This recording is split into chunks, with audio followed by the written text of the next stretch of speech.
Hi, this is Dr. Campbell, and today I wanted to talk about, did the New York Times underestimate the cause for the South Carolina incident?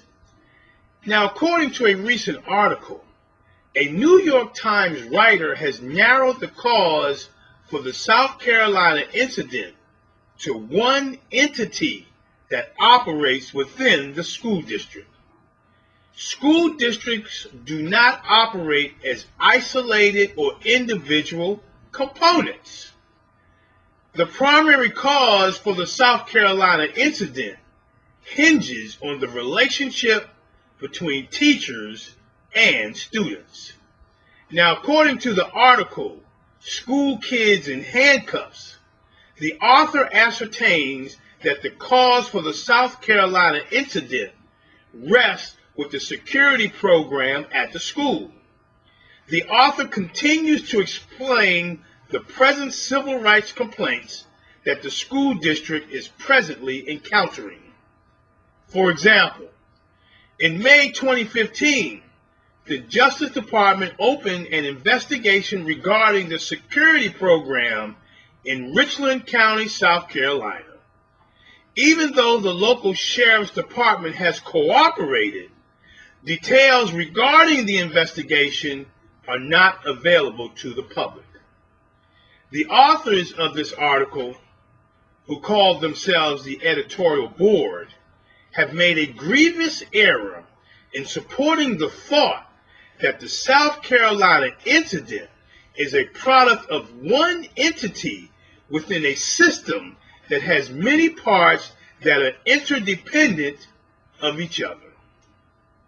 And so the first question is, what is the real problem that caused the South Carolina racism incident?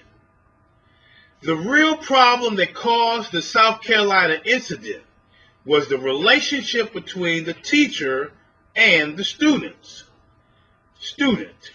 Positive relationships in the classroom are in many ways the prerequisites for effective learning and behavior.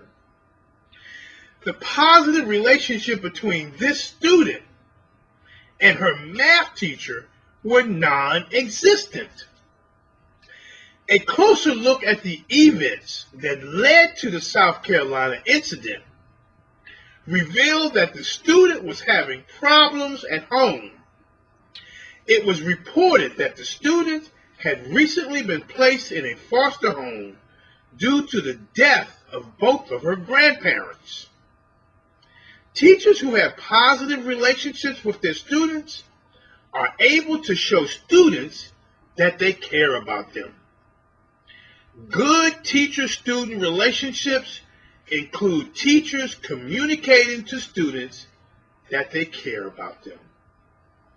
Teachers who are caring, friendly, helpful, understanding, and dependable have the ability to foster supportive relationships with their students. Caring teachers have the ability to converse with students in a distinctive way. These teachers may think about what they say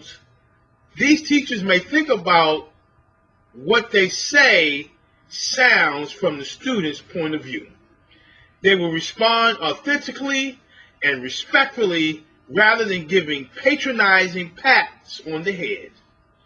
Black students perform warm and supportive teachers and believe that teachers create an optimum learning environment when they care about and bond with their students.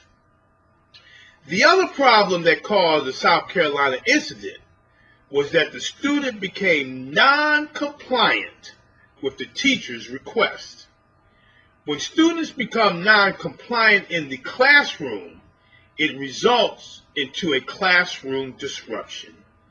There are many causes for classroom disruptions, but many students become involved due to the lack of cultural sensitivity. For example, the major cause for classroom disruptions is talking during instruction. in the classroom, black students power play by loud talking or back talking to make teachers lose their cool and get the last word in. Black students also use several verbal techniques to discover a teacher's strengths and weaknesses in order to evaluate a teacher's racial attitudes and locate teachers' breaking points to help the students empower themselves in the situation between them and the teacher. Some in-class arguments between teachers and black students are a product of the blacks' system of language socialization that involves students talking, which gets others in the group to listen and respond. Black students are inclined to talk back when motivated by what a teacher says. Black students may become so impressed with the speaker, such as a teacher, that students will want to hear the speaker again due to an interest in how it was said. Teachers respond to students talking in the classroom without permission by ordering, reprimanding, involving students in work, and naming the student. When a teacher yells, uses harsh words, shames, degrades, or embarrasses a student, such behavior influences all students. Teachers who use coercion and attempt to manage students by applying sanctions such as detention, suspension, and corporal punishment are ineffective when working with resistant students. Resistant students view this as the boss using coercion and become the teacher's adversaries. Most teachers react to students as authoritarians when involved in conflict situations. Teachers who use excessive authority may psychologically damage children.